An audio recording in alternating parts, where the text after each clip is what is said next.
Hey folks, welcome back to the bench. Well, you can probably see based on the manual what I'm going to work on tonight. Decided to start rebuilding the Losi Double-X. Now I did some preliminary work. I went through a bunch of the parts and did a bunch of cleaning and whatnot to them, so that cleaning and actually rebagged a bunch to kind of follow. I went through the manual and bagged all the parts based on the manual so that I could see what was missing and what wasn't. Not too much missing, so I think I'll be able to get this what works out to what I think it's figured out it's a I think I got it in 1995, so it's what is that, 17 years old? Pretty getting up there in age. So I think I'm going to do is each video is going to take a couple of the steps, follow through a couple of steps or bags, I guess. Tonight I'm going to do a couple bags, hopefully, and hope it'll all go smooth. Let's get started with bag A.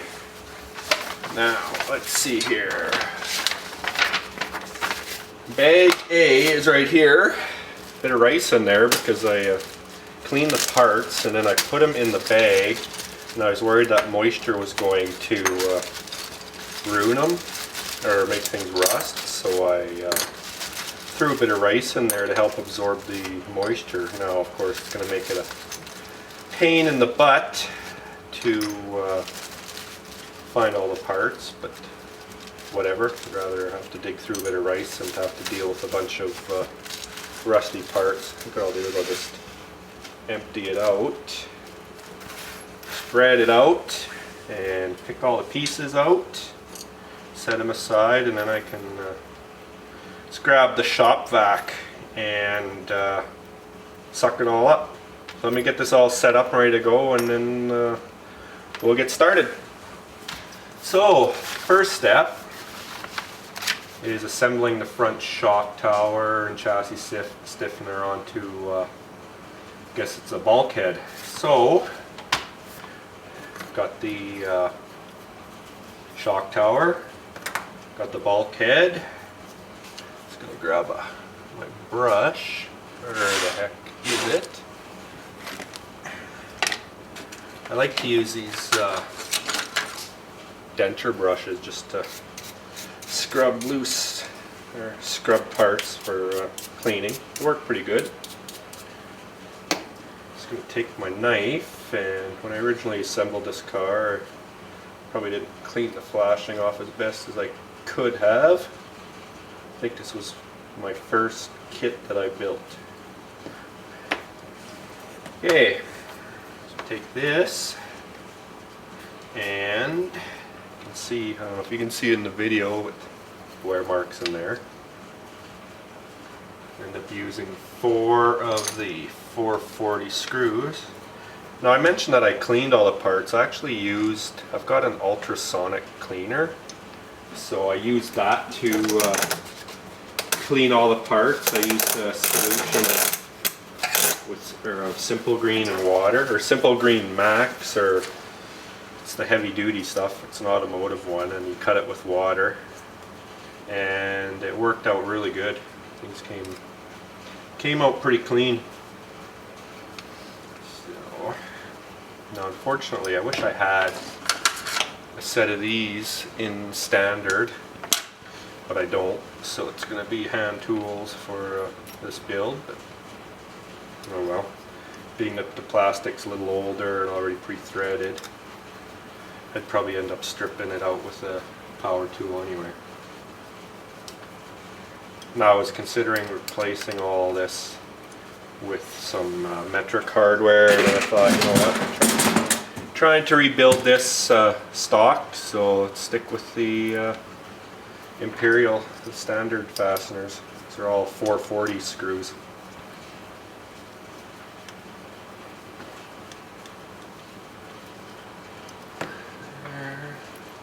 One more, yep. This will be a testament to how well I actually found all the parts and bagged them up. I'm sure there'll be a part missing here and there. But okay, so that's that. Next step is to put on this brace. Goes in, so that stiffener goes in like that. And then take a hinge pin. I think it's this guy right here. Compare it with the picture. Well, maybe not. Maybe it's this guy here that already has a clip on it. Yep. Slide her in like so. Should be still a pretty tight fit.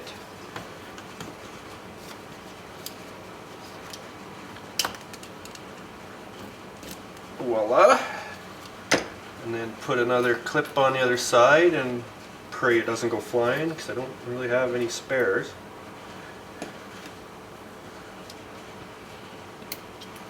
There. Chassis stiffener. So that's first section. Going to the next section, which is getting the shock pieces mounted. Hold the shocks on. I'm just going to follow exactly as the instructions show for the initial setup.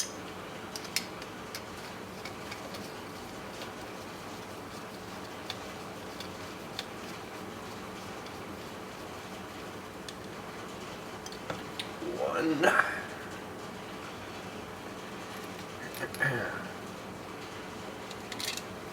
It'd be pretty cool to see this old car back together after so many years.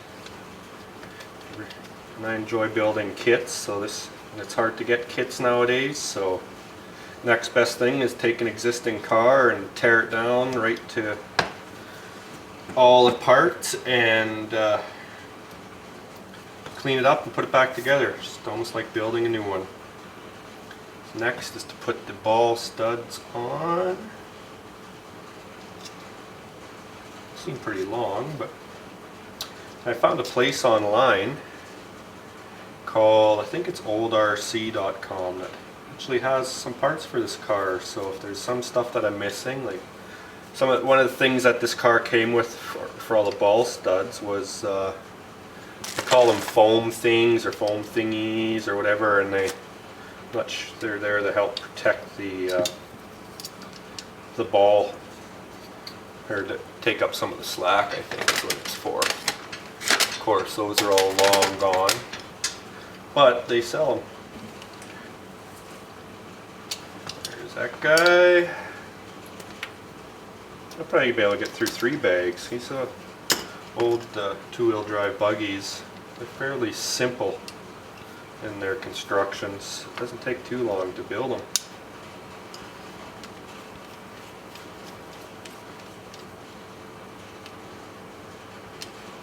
There.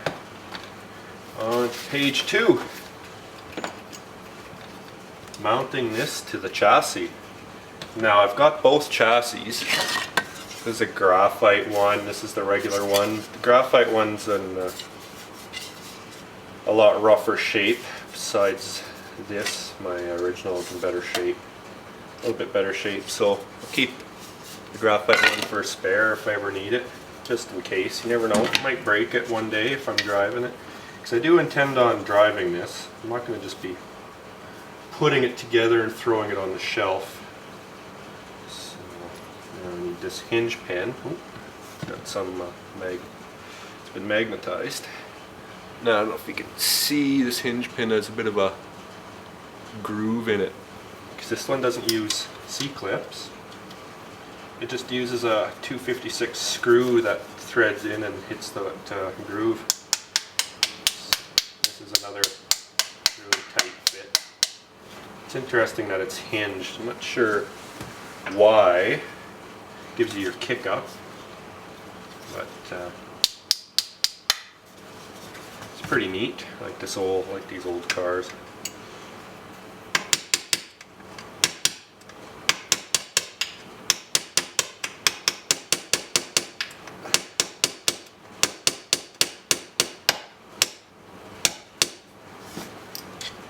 Too far.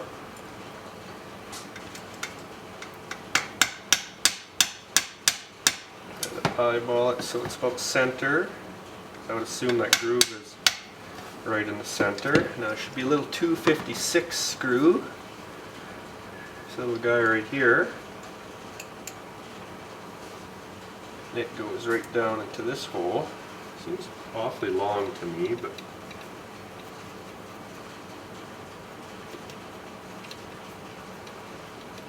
maybe not. This would be a good candidate for a set screw too. Oh, I know how it works. It doesn't hit the groove straight on, it goes beside the groove. So there you go, it's in. Next step, doing the steering hubs. Now, I did put these bearings through the ultrasonic cleaner, and I'm not sure how well it cleaned them out. These are fiberglass seals, so yeah, they feel good. There's 4 of them. Test them all. If they need to be cleaned, I'll clean them. They will need to be all oiled. So if you're trying to feel for any crunchiness.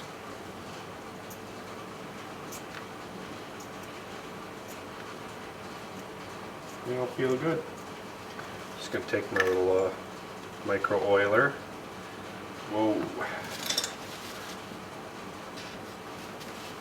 Put a few drops of oil in there. So spin it so it soaks in.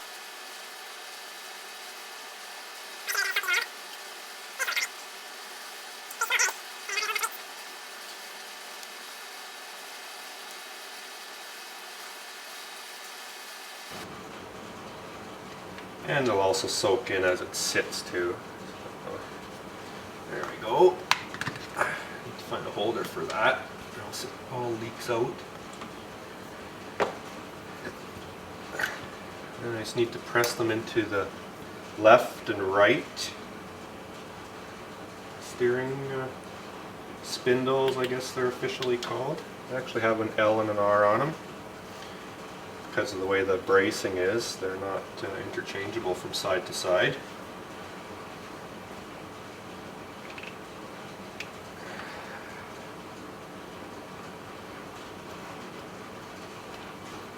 Make sure they're in there good. There we go. And then we've got, there's the first thing missing from the bag. The little metal, I might have threw them in the wrong bag. Alright, I found them. They were in the pail. I knew they were there, I'd seen them. So now originally these came with thread lock on them, but obviously it's going to be long gone. So to find my tube of blue thread lock. You don't want to use red on this stuff, because red is a bear to get apart after. You usually need to heat it. Blue is more than sufficient. Hopefully it's not frozen since it's cold in here. It was cold in here. So then we take, should be 2 screws. Look at that, I'm missing those screws too. Bummer. I found them. They were in the bag with all the extra, or what I thought were extra parts, but obviously not extra. I'm just going to clean. There's some old thread and block that on there, so I've got a wire brush somewhere, but I'm too lazy to go get it. Now just feed this through. That's where the wheel actually sits against, threads into there, and then thread these in after throwing a bit of Loctite on. You see, the way this works is these screws are actually longer than you'd think they need to be, because they're going to protrude out the side of this, but what that does was gives you a spot for the wheel nut to connect to. It's kind of some good engineering, I think. And I don't have the right nut driver for that. Let's see which one it is. There it should be. either I'm missing one of these O'Donnell drivers or it didn't come with the size, but I've got this off in the one that'll do the trick. Thread it in all the way.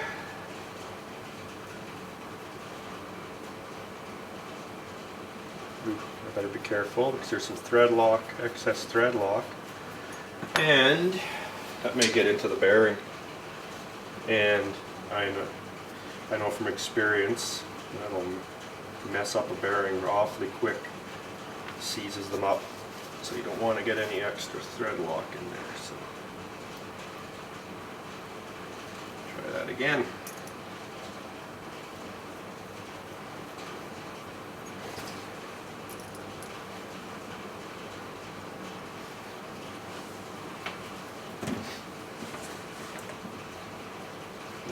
Do is I'm going to grab, I've got little pliers here, oh they're right here, I'm just going to grab this, I'm going to give it a good, make sure it's nice and tight, so, do the other one now. I think instead of putting the thread lock on the threads of the screw, I'm just going to drop some in there. That way there's less chance of it getting on the bearing.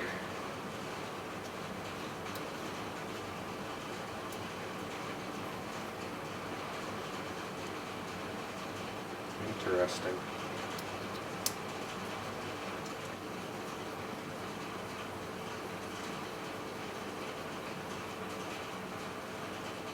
Fits just fine. Clean off the excess thread lock. Spins good. Spins good. On to the next step. I think I'll be only doing one bag per video just because it's taken me a little while. I'll have to edit this a little bit. Next step is to mount it to the I don't know what you want to call them.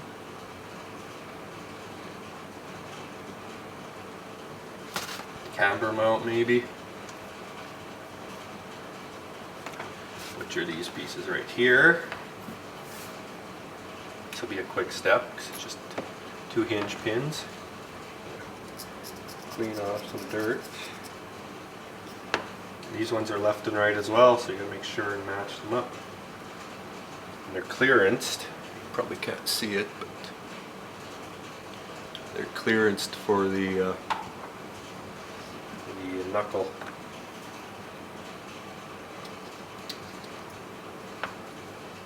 Left, left. Sits in just like that.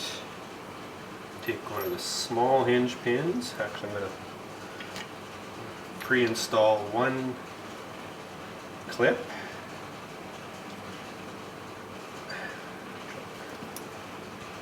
Like so. Feed it in there. Probably going to be a tight fit through the knuckle. Nice and free that way. Make sure I've got it on the right way based on the picture, and I do. So I will throw another E-clip. Are these E-clips or are they C-clips? I think these are considered E-clips.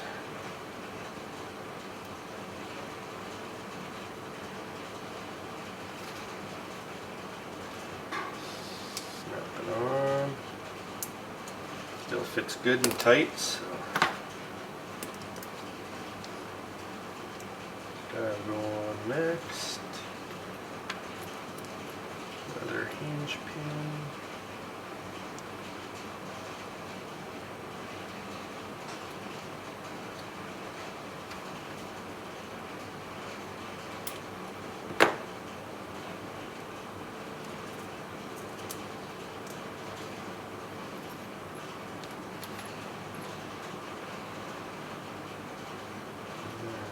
Another E-clip. I always gotta be careful with these E-clips, 'cause They can go flying on you and you'll never find them again. Okay, now next step is putting in some ball studs for the steering and for the camber rods. So should be a short and a long. The short one goes through here with a nut. Nuts are kind of, see that or not, they're keyed in.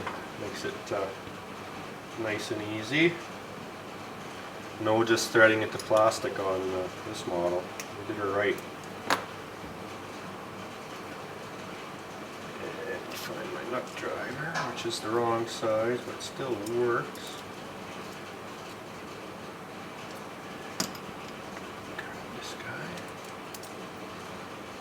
Like so. And the bigger one goes on the top, and it's keyed as well. Longer ball stud.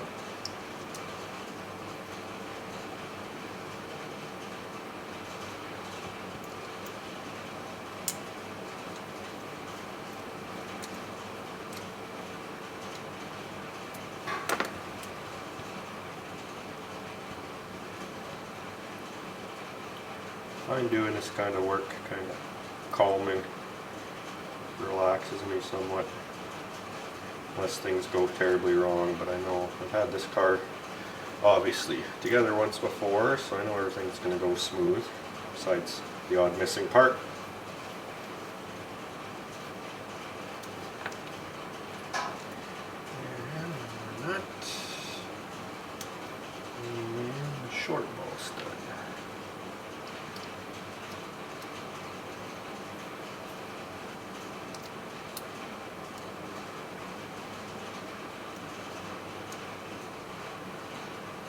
Alright, just the last page. This is the last page for bag A. It's going to take me a little while because I'll have to build some turnbuckles, which I'll turn the camera off for that and show you the end result. First we're putting in some suspension arms on this sucker. Now, one thing I found out was the suspension arms aren't from the Double-X. T and the Double-X aren't compatible. They're different. So I'll put this on this side. Actually, I'll put the worn side down. Slap in a hinge pin. Tight fit. Good. Arm moves plenty free. Other side.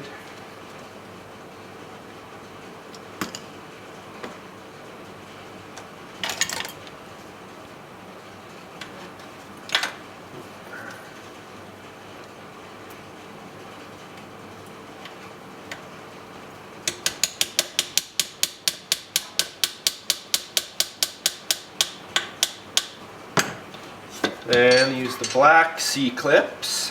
They're a little bit bigger. And, sorry, E-clips, not C-clips.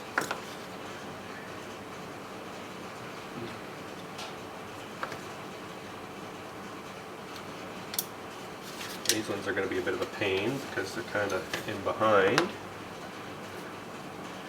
we'll have to be very careful.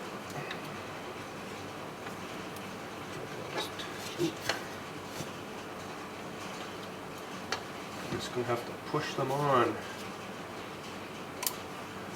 One. At least it seems like, nope. I was going to say it seems like I counted, yeah, the C E-clips, right? This one's a little bit tweaked. It should be okay.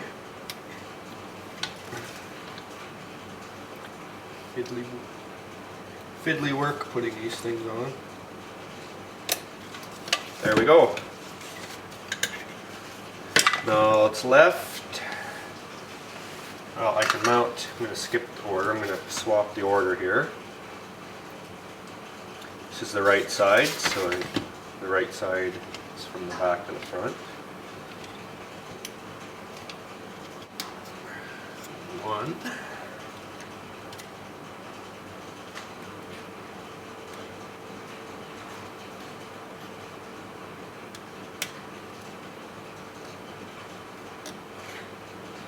Two. Look at that, nice and free. No binding at all, which is good.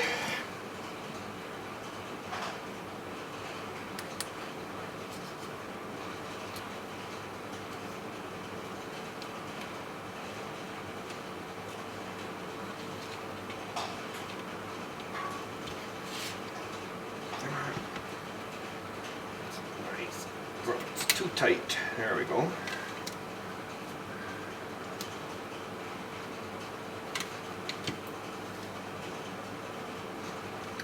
Last E-clip, but I'm going to call that good for bag A. I'm not going to bother videoing the turnbuckle build because it's kind of finicky, tedious work, but just have to build the two turnbuckles and match them up to the length on the picture, and that's good for bag A.